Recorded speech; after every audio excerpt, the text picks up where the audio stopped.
Mga kababayan, gamitin naman natin ang PACE 8 logic upang suriin ang salitang madalas nating marinig ngunit madalang nating himayin o suriin.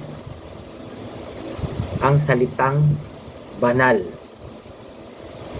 Sa ibabaw ng kabanalan ay tinuturo bilang pinakamataas na antas ng kabutihan. Ngunit kung titingnan natin ang operational reality sa ugali ng tao, ang salitang ito ay madalas na nagiging simula ng mapanganib na virtual na bilangguan, ang bilangguan ng self-righteousness o ang pagiging palalo.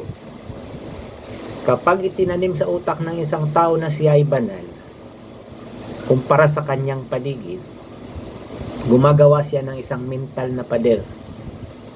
Ang pader na ito ang nag-aalis sa kanya ng empatiya.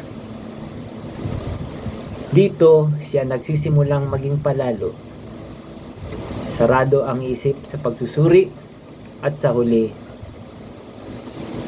ay nagiging mapanghusga sa kapwa. Ang kanyang kabanalan ay hindi nagbubunga ng tunay na pagmamahal, kundi ng pagmamataas sa pagtingin sa mga taong hindi sumusunod sa kanyang script. Pagmamataas ng tingin sa kanyang sarili. Ang hamon ng advanced Pinoy na kagaya natin nag-iisip at nagtatanong ay palitan ang ilusyon ng kabanalan ng tunay na integridad at rasyonal na disiplina. Burahin natin sa ating bokabularyo ang banal na salita, word na banal. Sa halip, kung ang tinutukoy natin ay ang banal, integridad at rasyonal na disiplina ito sa ating kaisipan. Ang isang maunlad na tao ay hindi nagmamalaki na siya ay malinis sa ulap o sa langit sa paningin ng langit. Sa halip, pinapatunayan niya na ang kanyang halaga sa pamamagitan ng makatarungang pagtrato, tamang kalkulasyon, at tapat na pagtulong sa kanyang kapwa dito sa lupa. Masusukat natin ang tunay na kalidad ng isip ng tao, hindi sa kung gaano kadalas niyang sabihin siya ay banal, kundi sa kung paano niya tinatrato ang mga taong iba ang paniniwala sa kanya. Ang taong tunay na maayos ang kalkulasyon sa buhay ay hindi nangangailangan ng pedestal upang maging mabuting mamamayan. Mga kasama, palalimin pa natin ang pagsusuri sa salitang banal gamit ang PACE 8 logic. Ang salitang ito ay hindi lamang ginamit upang kontrolin ang ugali ng tao at gawin siyang mapanghusga. Ginamit din ito bilang pinakamalakas na proteksyon o infrastructure shield ng mga institusyon ng dogma. Ginamit ang banal upang maging immunity sa mga batas at sa mga property tax sa pamamagitan ng paglalagay ng label na sagrado o banal. Ang bilyon-bilyong ari-arian, lupain at negosyo ay nakakaligtas sa pananagutan sa pamahalaan, sa pagbubuwis. Samantalang ikaw na ordinaryong may-ari ng barbershop na halos hindi pa kumita ng 2,000 sa isang araw, ay hindi ka makaligtas sa BIR.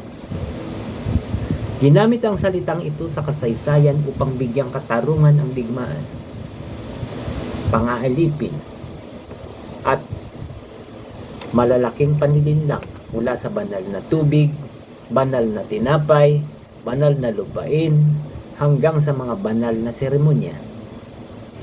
Ngunit tingnan ninyo ang matinding kontradiksyon. Sa daigdig natin ngayon, napakaraming banal na templo na nakatayo, ngunit napakarami ring tao na nakatira sa ilalim ng tulay, sa tabi ng estero, sa likod ng mga kumbento, sa mga gilid ng matatayog na pader ng mga eksklusibong subdivision, na doon nakatira ang mga relihiyoso na mayayaman. Sila ang mga biktima ng sistema, mga taong may banal na butas, mga taong may banal na butas na bulsa at sikmura. habang ang mga korporasyon ng dugma ay may banal na sagana. No.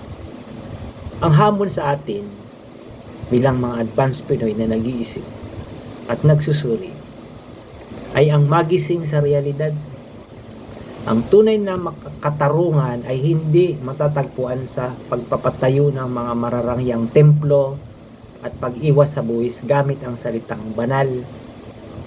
Ang tunay na katarungan ay ang paggamit ng tamang kalkulasyon, siyensya at pantay-pantay na batas upang ang bawat Pilipino ay magkaroon, hindi lamang ang Pilipino kundi ang sangkatauhan ay magkaroon ng disenteng tahanan, sapat na pagkain at malayang kaisipan dito mismo sa lupa. Sa batas ng tao, kapag ang isang negosyo ay nagtago ng kita, ito ay tax evasion. Kapag ang isang individual ay nandidiri at nagtatangi ng kapwa, ito ay discrimination. Ngunit kapag ang mga bagay na ito ay ginawa sa ilalim ng lisensya ng relihiyon at tinawag na banal, ito ay nagiging legal at iginagalang ng lipunan. Ang phase 8 logic ay narito upang sabihin ang kawalan ng katarungan, injustice, kahit bihisan mo ng banal na script, ay mananatiling operational failure at krimen sa rasyonal na kaisipan ng tao.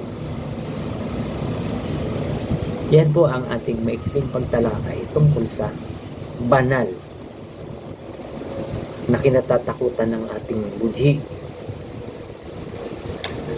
Hanggang sa muli, the power of the brain be with you always.